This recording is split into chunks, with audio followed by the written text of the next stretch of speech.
Hi everyone, it's TheTidesChanging here, and welcome to another Sims 4 speed build. Today I'm making a house that I have named Budget Bungalow, and I gave this house that name because it contains 4 bedrooms, 2.5 bathrooms, and only costs around 43k simoleons, which is a lot cheaper than I would normally make a house this size, because usually when I build, I just do whatever it takes to make the house look as good as possible, and I don't really pay attention to the price whatsoever, so normally when I make a house this size, it would probably end up around 100k, so it would be like twice what this house costs. But this house is really good for anyone who is in need of a house that can house a whole family, but prefers not to use money cheats and would rather have their Sims work up to earning a house. So this is a house that it won't really take a whole lot of gameplay to be able to afford. You know, you might be able to afford it once your Sim has gotten a little bit into their career and has had some kids, you know, right around the point when they might have like 3 or 4 kids, which this house is meant to hold 4 kids, so you could fit a family of 6 in this house pretty easily. And the reason why I made this house is because I got a request a little while ago to make a 3-bedroom house on a 20 by 15 lot for around 40k. And then also, as those of you who watch my Let's Play know, one of the families, Bobby and Olivia specifically, have 3 boys, and they're currently living in a 2-bedroom, 1-bathroom house, so all the boys are sharing one room, and I just got 3 beds crammed into this room, and, you know, 1 bathroom for a family of 5 can get quite tricky. You know, you're gonna have a lot of embarrassing walk-ins and such, so they really just needed a new house for the next time we're with them. So this house is something that they can afford, so the next time we're with that family, they will be living in it. I made this house before the release of the Outdoor Retreat game pack, so it of course doesn't contain any items from that. I actually finished this house about a week ago, but then I kept working on other videos and kept putting off the commentary, and the surprise release of Outdoor Retreat definitely contributed to this video being put off a little bit longer than intended, but I'm finally doing this now. And I will of course be doing some cabin speed builds with content from the Outdoor Retreat game pack, although the next speed build that I do will be the speed build for the Let's Build house that I just finished, because in the last part of the series I didn't show any screenshots or anything, and that was because I wanted to put all the footage from that series together into a speed build.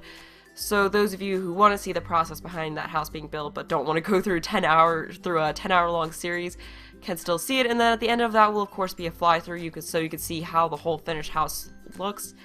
So I'm hoping to have that up sometime towards the middle of next week. I've got about an hour of footage once I sped everything up, so it's gonna take me quite a while to do the commentary for that. But yeah, it should be up sometime in the middle of next week, and then after that I'll work on a cabin type speed build. Getting back to this house though, since it was made on a budget, of course isn't as detailed as my houses normally are, because I had to be very mindful of what I was putting into it, but I still do think I made a decent looking house. It's just not as filled out and detailed as they normally are, and I just had to be mindful of things I'm normally not mindful of, because usually I just put a whole bunch of plants down and don't really think about how much they cost, and I also don't think about how much decor items cost, but some of the decor items are very expensive, like a lot more expensive than I thought they were. Like, for example, when I was furnishing the kitchen, I went to go put this wine bottle item up because I thought it would look good, and then I looked at the price. It was like $500 for this fake wine bottle, so I of course couldn't use that. I also had to go a bit sparser with the plants than usual, so you just have a few plants in the front of the house and then a couple of trees. And the fact that this is a smaller lot does make that a little bit easier, because you end up with a lot less land to fill in because the house takes up so much of the lot, and also the small lot itself helps with keeping the price down because, you know, smaller lots of course are cheaper. I also built this house in the cheapest neighborhood, which helped to keep down the price as well, but right now I'm working on the backyard, although there really isn't much of a backyard, but I was still able to fit a small deck, also have a little patio area with a table to eat at, and then I also put in a couple of plants behind the deck. There's not really, well, it would look too cluttered if I filled it out with plants, but I just put some plants and a couple trees. There's also a grill, and I tried putting some of the gardening pots in there, but then I just took them out because I felt like it would be a little bit too cluttered. But if you do move a Sim into this house that is into gardening, you could easily fit some of those garden boxes back there in that empty space. And right now I'm working on the outdoor lighting, and that is the last of what there is to do on the exterior of the house. It really didn't take me that long to do the exterior since, you know, there's a pretty small house with not too much detail, and also the lot is small, so I didn't really need to do a whole lot of landscaping. But I started things out in the interior with the kitchen. So this is an eat-in kitchen because there wasn't enough room for there to be a separate dining room. So you just kind of have a kitchen slash dining room combined, and then where the fireplace is a living room. On the first floor, there's also the master bedroom and master bathroom, and then there is a small half bathroom. So if you move a family of 6 into this house, 2.5 bathrooms should be plenty for them because, you know, if you have 2 Sims showering or whatever, you still have a toilet that's open that they can use. And I also just sort of stuck the fridge on its own spot. That was where I picked out that wine bottle item and then realized it was way too expensive. So I just wasn't used to being so selective with the decor items, because usually, like I said, I just stick them everywhere, don't really care about the price, but so many of them are so much more expensive than I thought, and when you put a ton of them everywhere, it really adds to the price. But I still think I made a house that was decently filled out, you know, and I feel like for 43,000 simoleons, I fit a lot into this house. But right now I'm putting that little eating area in, so it's just kind of in the center of the kitchen, which I guess there are some houses that are actually like that. It's a little bit cluttered, but that was the only way that I was able to fit in an eating area, because if I did the whole, like, having some counter islands and some bar stools, then it would invade the living room space, and that would make the living room really cramped because you would have to have some space between the bar stools and the back of the couch. So just doing it that way seemed to be the best type of an arrangement. But as you see here, I put an accent table in front of the window, then put a TV on it, and I of course had to use one of the cheaper TVs because there is a huge jump in price between that TV and one of the flat screen TVs. So that's what I had to do to keep the price down a little bit. And then there's also 2 sofas, so you have one facing the fireplace, and then you have one facing the TV. I know the fireplace probably brought the price up a bit. I think that one, though, was only 600 simoleons, so that wasn't too expensive, and I figured it would be a nice touch to make this house seem really cozy, and I do like it, so I'm glad I put that in there. And I just used a lot of the cheapest furniture in this living room, once again, to keep the price down. I also, as you may see there, stuck a couple of toys underneath of that accent table so some kids can just grab it. And there isn't as many plants as there usually are because, you know, plants can bring the price up a bit. When furnishing this house, I actually kept the little thing that tells you how much the house is worth open, which isn't something I normally do. And as you can see, at this point, I spent almost 30,000 simoleons on just the kitchen and the living room, so I was freaking out a little bit because my budget was 40k, but then I figured, you know, if I go 2,000 or 3,000 above that, it's okay. But seeing that, I was like, okay, I don't know if I'm going to be able to do this in under 45k, because 45k was like my absolute do not go past this amount. And I was like, okay, this might end up being like 60k. I don't, you know, this is a lot harder than I thought it was, but I actually did manage to furnish the rest of the house with 16,000 more simoleons. So I was pretty proud of myself for doing that, because usually I just spend a ton of money. Like, I could just, like, for example, the Cheerful Team room that I made, just that one room was 27k, I believe. So I could spend a lot of money on just one room if I'm really not focusing on the price. But it was a really nice challenge. I do like making affordable homes because they are very easy to play in and, you know, very usable, because a lot of the times when you make a small home for like 100k, if you're like me and you like to play, not use money cheats, it can take a lot of time to be able to afford that. Because when I play on my own, I prefer not to use cheats. I prefer to just like start them out with the starting amount and then work my way up. So this is good because it's something you can afford, like I said before, not too far into the gameplay. I definitely do want to do more budget and starter homes like this in the future because it was fun to make, and also it was quicker to make than usual because I didn't have to be as detailed with the furnishing. Right now I'm working on the master bedroom, and I decided to go with purple and gray for the walls because I was trying not to use the blues and greens that I typically go for. So I just put the wallpaper up right away just to get a different kind of a color in there, and then from there I just matched the furniture to that. So I was originally going to use the cheapest of the double beds, but then, you know, I felt like it would look better to have a slightly more upgraded bed, so I put this bed in, which I think is the cheapest of the traditional beds. It probably is if that was the one I put in here, because, you know, I was trying to keep the price of things a little bit low. So then I used those cheaper beaten end tables and then put the cheaper modern lamps in there to save some money.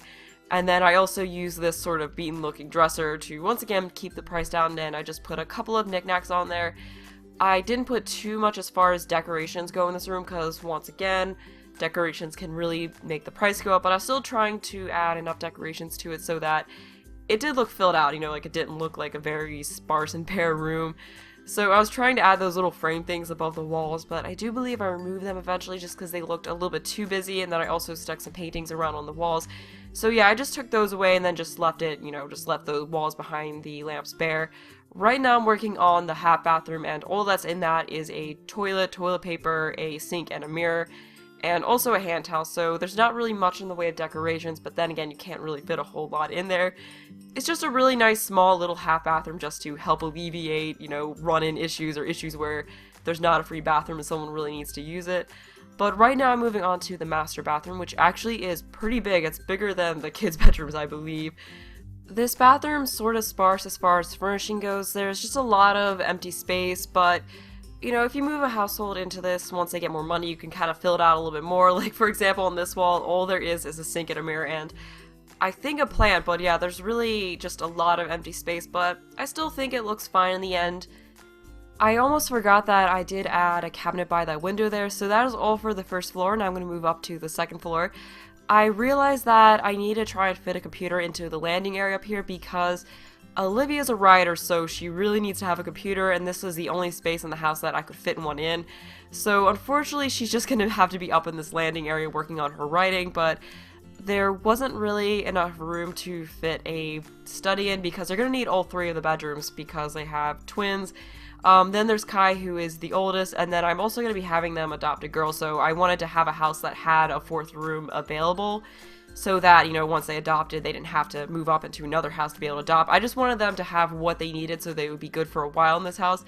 But I'm furnishing Kai's room, and he is a music lover, so I gave this room sort of a music theme to it, although I couldn't fit in a ton of items to, you know, because I had to keep the budget down, so there really isn't much in the way of musical items apart from that bed. But he will be aging up into a teen soon, so I made this room more fit for a teen so that I wouldn't have to redecorate it once he aged up. Plus also there's that guitar bed, which I felt was just perfect for him. And I also added a couple of posters onto the wall since, you know, I like to put posters in teen and child rooms. And I wasn't so sure about that dark blue wall, so I kept trying some other different wall colors, but then I felt like mixing the beige with the brown carpet might be a little bit too much brown, so I do change it back to the navy blue color. And then I just took away that rug because I had trouble matching it, and then I used a orange dresser and orange end table to match with the orange on the bed. I thought that'd be kind of a fun accent, and then blue and orange are complementary colors, so they do go together. I also do add a child's violin into the room for him. I did forget to add a creativity tier art table, but I could easily just add that in when he goes into it. And if you do actually put a teen in that room, you can put a guitar. I probably should have just put a guitar into it because most people probably aren't going to put a kid in that room, but you know, if you do put a kid in that room, then it's, you know, perfect for them. Right now I'm working on the twins room, and I was going to give them different beds, but the two different kinds of beds didn't really look that good together, so I just gave them both the same bed. And this room has a pretty similar look to the kids' rooms in the Let's Play, the house that the Let's Play is currently in, so I think I used that same green wallpaper, I used the same blue beds, so it's pretty similar to that. And now I'm going to be moving on to the upstairs bathroom. I use that bright green wallpaper because this is going to be a kid's bathroom, so I felt like it needed some fun colors in it. I was thinking about using the kids wallpaper, but I was getting really close to the budget at this time, and the kids wallpaper cost like 4 times as much as this wallpaper did. So that's another reason why I use this wallpaper all over the house. It's only 2 simoleons, I think, so it's one of the cheapest ones. I use that wallpaper a lot, but you know, I had an excuse to do that this time. But once again, this bathroom is a little bit on the sparser side, but the last room that I furnish is the nursery. So like I said, I'm going to have this family adopt a girl very soon, so I wanted to make a more feminine nursery with the last room, and usually I don't have nurseries in houses, so I thought it might be good to make one in this house. And if you do want to use this as a kid's room, you can easily replace the bassinet with a bed, so it isn't really that difficult to change it into a kid's room. This room is simple, but I really like how it turned out, and I also really like the mix of yellows and pinks. But we are nearing the end of this build. The last thing that I do is a few finishing touches down into the main area here because I didn't really like the blue-green wall color that was in it. So I was messing around a bit trying to find some colors that would look better. I also tried rearranging the objects a bit, and I also put a stereo on top of the fireplace there because I felt like there needed to be something on top of it, and the house needed a stereo, so I felt like that was perfect. This house is up for download though. If you want to find it in-game, you can search for my origin ID, which once again is TheTidesChanging, or the name of this house, which is Budget Bungalow. I also have the hashtags in the description below. There's also a download link if you want to find it on the website. But we are about to move on to the showcase part of the video, so I hope you'll enjoy the rest of this video.